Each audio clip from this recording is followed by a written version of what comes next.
আসসালামু আলাইকুম, কেমন আছেন সবাই? আশা করি ভালো আছেন। আমি আলহামদুলিল্লাহ ভালো আছি। আজকে কী কী রান্না করলাম দেখাই একটু আপনারা। রোজার মাসে যেহেতু খাবারের ভিডিও দেখানো ঠিক না, তারপর একটু না দেখাই তো পারি না। আমি আমার পেজে কি ছাড়বো, ভিডিও তো বানানো নাই। এখানে দেখেন কী রান্না করছি, সিম, ফুলকপি, আলু, টমেটো দিয়ে লাল তেলাপিয়া মাছ। তো তরকারি কেমন আছে, আরও কী কী রান্না হচ্ছে দেখাইতেছি। এখন আমার এই তরকারি হয়ে গেছি, এখন নামাইয়া লাগে এই যে নামাই লেছি তরকারি। দেখেন এই কেন কালারটা কিন্তু সুন্দর লাগে। আরেকটা রান্নাঘর আছে, এইটার মধ্যে কোনো তরকারি রান্না কালার মুডও পছন্দ হইতো নাকি। এই যে দেখেন দুই বেলার তরকারি। তো এখানে হচ্ছে কই মাছ বোনা, কই মাছ কালি টমেটো দিয়ে এইভাবে বোনা বোনা করছি।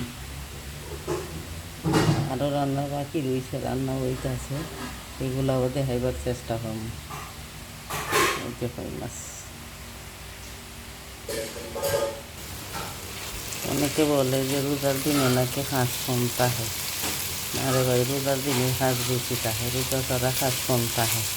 কিন্তু আরামায়াত করার সময় থাকে, কিন্তু রোজার মাসে কোনো রেস্ট করার সময় থাকে না। আর এই তো এখানে হলাম সিম ভাজি, সিম একদম চিকন চিকন করে কাটছি, সাথে একটু আলু দিচ্ছি, তাই উড়িয়া গেছি। এখন একটু ধনিয়া পাতা দিন, দেওয়া পরে নামাইলি না। সিমগুলো অনেক দিন ধরে ফ্রিজে, এর লাগে তো কুচি কুচি হয়ে খাচ্ছি। হয়তো একটু সেপ্টা হয়ে আর একটু বড়ো হয়ে কাটলে, সাথে টমেটো দিয়ে সিম ভাজির মধ্যে খাইতে কিন্তু অসাধারণ লাগে। আরও রয়েছে রান্না, শেষ নাই এই পর্যন্ত, আরও আছে। এগুলা খালি দুই বেলার রান্না, ইফতারেরগুলো তো বাদই রয়েছে এখন পর্যন্ত। এই যে এখন আবার টমেটো সিদ্ধ করে রাখছি। দেখেন রসুন, কাঁচামরিচ, গোলমরিচ, লবণ এগুলাইতে টমেটো সিদ্ধ করছি, টমেটোর স্যুপ বানাইব। ইফতারের সময় টমেটোর স্যুপও দুই তিনজনে খায়। আবার এদিকে ছোলাও সিদ্ধ করে রাখছি। তাহলে বলেন সকাল থেকে হাঁস কি কম থাকে? আর অনেকে খালি কমেন্ট করে রান্নার ভিডিও কেন দিবে, রান্নার ভিডিও কেন? রোজার মাসে কেউ না খাইয়া তাহে?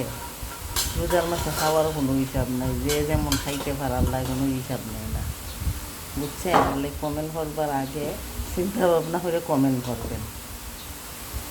এই যে ছোলাবো এইমাত্র ছোলাতে নামানো হচ্ছে, আমরা বেশি করে একটু সিদ্ধ করে রাখতে দিই, 3-4 দিনের হোক। প্রতিদিন ছোলা সিদ্ধ হতে সময় যায় কিন্তু অনেক, লেগে আগের থেকে সিদ্ধ করে দিয়ে দিই। এগুলো ঠান্ডা হয়ে ছাড়লে কিছু রাখুন ইফতারে লেগে, আর বাকিগুলো ফ্রিজে রেখে দিই।